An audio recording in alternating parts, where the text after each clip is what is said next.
నెల్లూరు జిల్లాపై దిత్వా తుఫాన్ ఎఫెక్ట్ కొనసాగుతోంది. 3 రోజుల నుంచి వర్షాలు ఎడతెరిపి లేకుండా కురుస్తున్నాయి. దీంతో లోతట్టు ప్రాంతాలు జలమయంగా మారి వాహనాల రాకపోకలకు తీవ్ర అంతరాయం కలుగుతోంది. రేపు ఉదయం వరకు వర్షం ఉంటుందని అధికారులు అంచనా వేస్తున్నారు. భారీ వర్షాలతో తీవ్ర ఇబ్బందులు పడుతున్నారు జిల్లా ప్రజలు. మరింత సమాచారాన్ని మా ప్రతినిధి సురేంద్ర అందిస్తారు.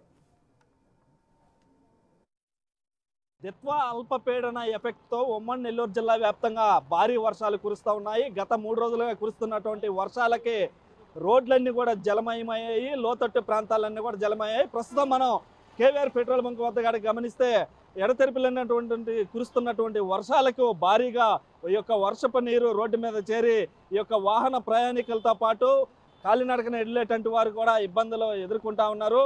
మరోవైపు ఈ యొక్క కురుస్తున్నటువంటి వర్షాలకి ఈ యొక్క డ్రైనేజీల్లో భారీగా పొంగి పొర్లుతుండటంతో ఆ యొక్క వర్షపు నీరంతా కూడా రోడ్ల మీద భారీగా ప్రవహిస్తూ ఉంది. కొన్ని చోట్ల వాగులు వంకలు కూడా పొంగి పొర్లుతూ ఉన్నాయి. ఇటు గూడూరు, ఆత్మకూరు, కావలి, కోవూరు వంటి ప్రాంతాల్లో భారీ నుంచి అతి భారీ వర్షాలు పడతా ఉన్నాయి. మరోవైపు వెంకటాచలం మండలంలో భారీగా 210 మిల్లీమీటర్ల వర్షం కూడా నమోదైంది. అయితే దీంతో అక్కడ ఉన్నటువంటి వర్షపు నీరంతా కూడా రోడ్ల మీదకి చేరడంతో దాంతోపాటుగా లోతట్టు ప్రాంతాల్లోకి నీరు చేరడంతో ప్రజలంతా కూడా ఇళ్లకే పరిమితమయ్యారు. ఇళ్లలో నుంచి రావాలంటే భయపడిపోతా ఉన్నారు. మరోవైపు ఈ యొక్క వర్షాలకి ఈ యొక్క వాగులు వంకలు ఏవైతే ఉన్నాయో అవన్నీ నిండుకొండలా కనిపిస్తున్నటువంటి నేపథ్యంలో వాటి వద్దకు కూడా ఎవరు వెళ్లకుండా ఉండేందుకు ఇటు అధికారులు కూడా చర్యలు చేపట్టి ఉన్నారు. మరోవైపు అధికారులు కూడా అప్రమత్తమై ఈ యొక్క దిత్వా తుఫాను అల్పపీడన ఎఫెక్ట్ ఏదైతే ఉందో ఆ యొక్క దానికి సంబంధించి పోలీసులు కూడా అధికారులు కూడా అప్రమత్తమై ఉన్నటువంటి నేపథ్యంలో ఎలాంటి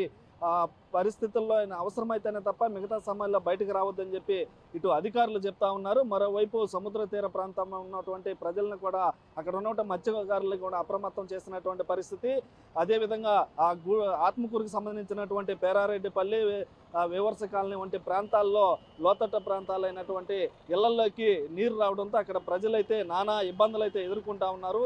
ఇంట్లో నుంచి బయటికి రాలేనటువంటి పరిస్థితి. మరోవైపు అధికారులు అప్రమత్తమై అక్కడ ఉన్నటువంటి వారిని అందరం కూడా సురక్షిత ప్రాంతాలకి తరలించేటువంటి ప్రయత్నం అయితే చేస్తూ ఉన్నారు. ఇప్పటికే పునరావాస కేంద్రాలను కూడా అధికారులు ఏర్పాటు చేస్తూ ఉన్నారు. ఈ యొక్క పునరావాస కేంద్రాల్లో కూడా వారికి కావాల్సిన ఏర్పాట్లు కూడా చేస్తున్నటువంటి నేపథ్యంలో ఎవరు కూడా ఇబ్బంది అయితే ఆ యొక్క కంట్రోల్ రూమ్కి ఫోన్ చేస్తే నేరుగా అధికారులు అక్కడికి వచ్చి వారిని సురక్షిత ప్రాంతాలకి తీసుకెళ్తారని కూడా చెప్తా ఉన్నారు. మనం చూడవచ్చు ఈ యొక్క నగరంలో కురిసినటువంటి ఈ వర్షానికి భారీగా ఈ యొక్క వరద నీరంతా కూడా రోడ్ల మీద చేరి ఆ యొక్క వాహన ప్రయాణికులు ఏ విధంగా ప్రయాణిస్తున్నారో ఆ యొక్క మరో పక్క వర్షం పడుతూనే ఉంది. పడుతున్నప్పటికీ కూడా వారి యొక్క గమ్యస్థానాలకి చేరుకునేందుకు వారు ఏ విధంగా వెళ్తున్నారో మనం విజువల్స్లో గమనించవచ్చు. అయితే ఇటు మొత్తం మీద కూడా ఏదైతే దిత్వా అల్పపీడన ఎఫెక్ట్ ఏదైతే ఇటు నెల్లూరు జిల్లా మీద భారీగానే చూపిస్తూ ఉంది. చాలా చోట్ల వాగులు వంకలు పొంగి పొర్లుతున్నటువంటి నేపథ్యంలో ఆ యొక్క సంబంధించి ఇప్పటికే ఆ యొక్క రహదారుల పైనకి